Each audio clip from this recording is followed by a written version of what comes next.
ගරු කතානායකතුමනි පාර්ලිමේන්තුවේ ස්ථාවර නියෝග கௌரவ சபாநாயகரே, பாராளுமன்ற நிலையீட்கட்டளை 52(6) கீழ் மாகாண சபை தேர்தல் திருத்த சட்டம் மூலம் தொடர்பில் பொது நிர்வாகம், மாகாண சபைகள் மற்றும் உள்ளூராட்சி மன்ற அமைச்சரின் அறிக்கையை நான் சமர்ப்பிக்கின்றேன். වාර්තාව මම ඉදිරිපත් කරමි. අපි කියන්නේ රජයේ ජනතාවට ஒரு வருடத்துக்குள் மாகாண சபை தேர்தலை நடத்துவதற்காக அரசாங்கம் உறுதி வழங்கியுள்ளது.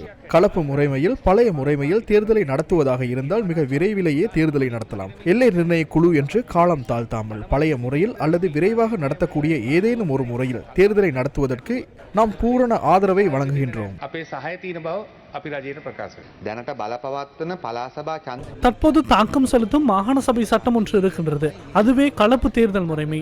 அதன் ஒரு தொழில்நுட்ப பகுதியே எல்லை நிர்ணயம். எல்லை நிர்ணயம் இல்லாமையே தற்போதுள்ள பிரச்சனையாகும். இதனை எவ்வாறு செய்ய வேண்டும் என்பது தொடர்பில் ஆளும் கட்சியிடமும் எதிர்கட்சியிடமும் சில யோசனைகள் இருக்க முடியும். எனினும் தற்போது நிறைவேற்றப்பட்ட சட்டம் ஒன்று இருக்கின்றது. அவர்களின் காலத்திலேயே அதனை நிறைவேற்றினார்கள். எனவே தேர்தல் முறைமையினை தயாரிக்கும் போது பல்வேறு கட்சிகளிடம் குழுக்களிடம் யோசனைகளை பெற்றே செய்ய வேண்டும். அது தேர்தலை பிற்போடுவதற்கான முயற்சி அல்ல. எனினும் அதனை ஜனநாயக முறையில் கலந்துரையாடியே நிவர்த்திக்க வேண்டும். ආදීව සාකච්ඡාවෙන් තමයි කරන්න වෙන්නේ. மாகாண சபை தேர்தலை இந்த நாட்டிலே நடத்த வேண்டும். இந்த மாகாண சபை தேர்தல் மூலமாக மக்களுக்கு அதிக கிட்ட வேலைகளை செய்யலாம். விசேஷமாக கல்வி, சுகாதாரம், கபத்தொழில், பாதை போக்குவரத்து அமைச்சு போன்ற பல்வேறு விஷயங்களிலே அந்த மக்களுக்கு தேவையான விஷயங்களை செய்வதற்கு ஒரு கருவியாக இருந்ததுதான். அதனால அது செய்ய வேண்டும் என்பதை நான் கேட்டுக்கொள்கின்றேன். இந்திய இலங்கை ஒப்பந்தத்தின் மூலம் கொண்டு வரப்பட்ட இந்த 13வது அரசியல் யாப்பிலே மாகாண சபை அமைக்கப்பட வேண்டிய பொறுப்பை அரசாங்கம் சட்டபூர்வம் அங்கீகரித்தது.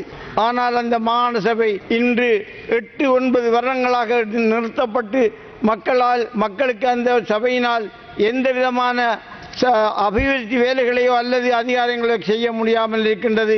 சிறுபான்மை மக்களுடைய உரிமைகளின் தேவைகளையும் இந்த மாகாண சபை மூலம் வழங்கப்பட்டு அந்த பிரதேசங்களை அவர்களை ஆட்சி செய்யக்கூடிய அதிகாரத்தையும் உரிமையையும் வழங்க வேண்டிய பொறுப்பு இருக்கின்றது. இது அநியாயமாக காலந்தாழ்த்தப்படாமல் உரிய காலத்திலே இந்த மாகாண சபை நடைபெற வேண்டும் என்று வேண்டிக் கொள்கின்றோம். மாகாண சபை தேர்தல்கள் நடத்த முடியாமல் போனது.